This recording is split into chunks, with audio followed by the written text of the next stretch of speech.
राम राम दोस्तों। आज बुद्ध पूर्णिमा है। आज बुद्ध पूर्णिमा का दिन है। इसी दिन महात्मा बुद्ध की उनका जन्म हुआ था।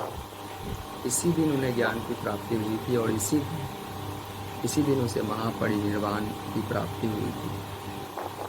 बोध गया में फल्गु नदी के तट पर वह पवित्र स्थान बोध गया है। अभी कुछ दिनों पहले ही मैं बोध गया हुआ था। मुझे कुछ समय वहाँ जाने का अवसर मिला। मैं कुछ देर के लिए वहाँ पर गया तो वो फल्गु नदी का तट और वो पवित्र बोध गया, और वहाँ पर महात्मा बुद्ध की विशाल मूर्ति भी है और उनका विशाल स्तूप है, मंदिर है। तो इस जयंती के अवसर पर, इस बुद्ध पूर्णिमा के अवसर पर आप महात्मा बुद्ध के जीवन से कुछ बातें सीख सकते हैं। ऐसे तो महात्मा बुद्ध के अनेकों उपदेश हैं, अनेकों सीख है, अनमोल मोती हैं ज्ञान के। इनमें से एक मोती भी अगर आपने चुन लिया, उनकी पहचान कर ली, तो आपके जीवन में बड़ी क्रांति आ जाएगी। तो उन्हीं अनमोल मोतियों में से एक का जो मैं जिक्र यहाँ पर करना चाहता हूँ कि महात्मा बुद्ध कहते हैं कि कामनाओं का आप त्याग कीजिए।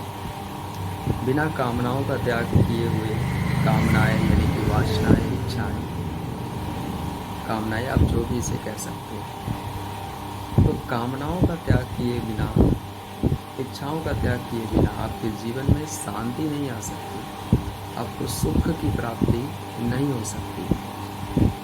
अगर आपके जीवन में, आपको अपने जीवन में सच्चे अर्थों में सुख चाहिए, शांति चाहिए, तो आपको इच्छाओं का त्याग करना ही पड़ेगा, आपको कामनाओं का त्याग करना ही पड़ेगा, वासनाओं को तिलांजलि देनी ही पड़ेगी। और ये केवल बाह्य तौर पर नहीं कि बाहर मैंने छोड़ दिया और आभ्यंतर में यानी कि भीतर उसका चिंतन लगातार चल रहा है, नहीं, ऐसा नहीं। मन से त्याग करना, भीतर से त्याग करना, वो असली त्याग होता है। तो अगर अपने भीतर से आपने त्याग कर दिया तो वह वास्तविक त्याग कहलाता है। बुद्ध यही कहते हैं कि अगर आप चाहते हैं कि आपका जीवन शांतिमय हो,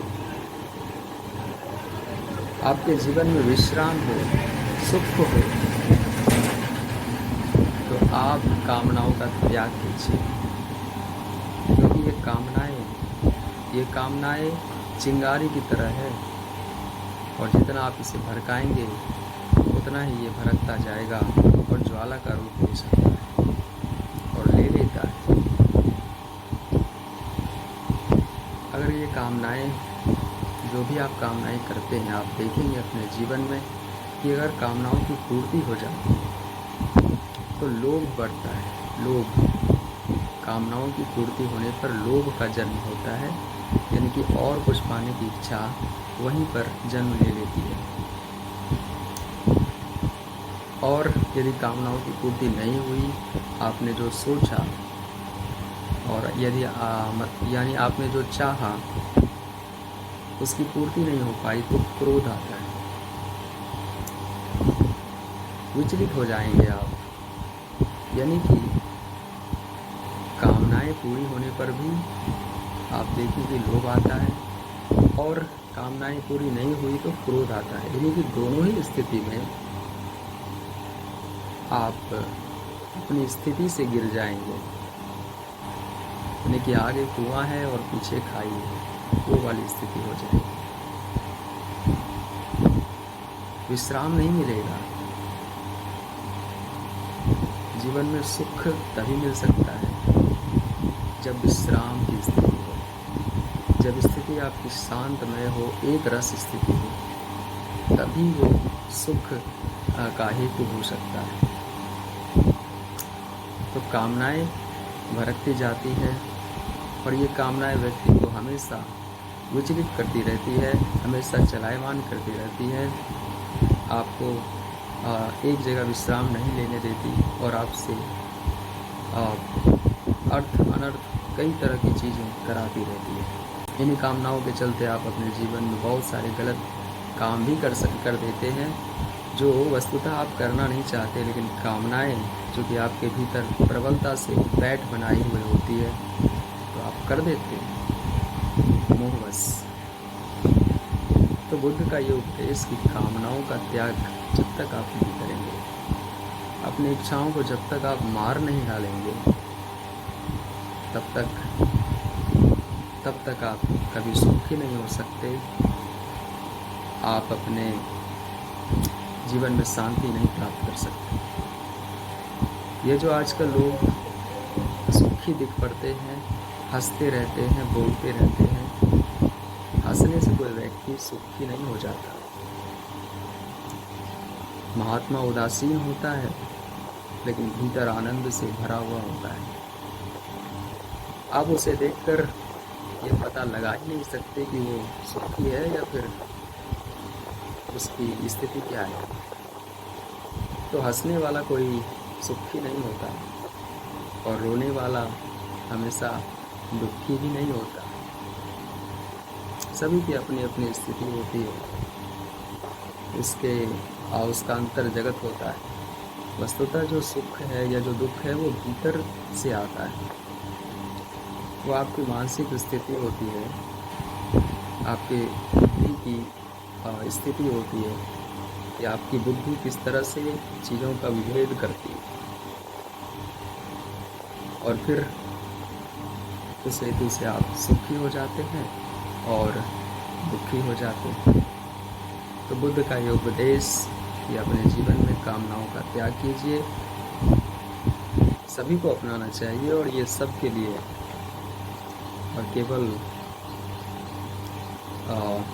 महात्माओं के लिए है ऐसा नहीं है। तो जिस दिन आप इसे करने में सफल हो जाएंगे तो उस दिन आप भी बुद्ध बन जाएंगे। बुद्ध कोई नाम नहीं है, बुद्ध एक स्थिति है, ज्ञान की वो पराकाष्ठा है जहाँ पर पहुँचकर जिस स्थिति को पाकर हर कोई बुद्ध बन सकता है। बुद्ध एक स्थिति है।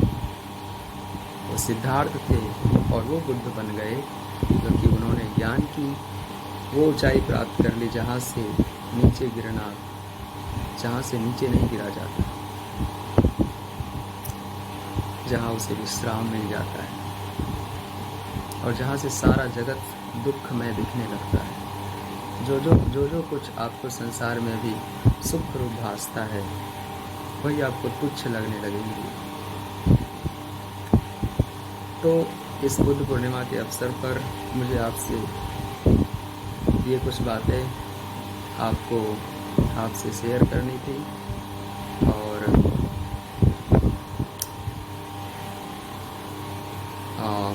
मैं चाहूँगा कि आपके जीवन में बिल्कुल शांति हो, आपका जीवन सुखी हो और आप अपने जीवन में न केवल बाह्य तौर पर तरक्की करें बल्कि आंतरिक यानी कि आध्यात्मिक की भी आप अपने जीवन में लगातार करते रहें। इसकी कोशिश हमेशा करते रहें क्योंकि वस्तुतः जो उन्नति होती है वह आंतरिक ही होती है। दोस्तों, आप सभी को मेरा एक बार पुनः राम राम, धन्यवाद।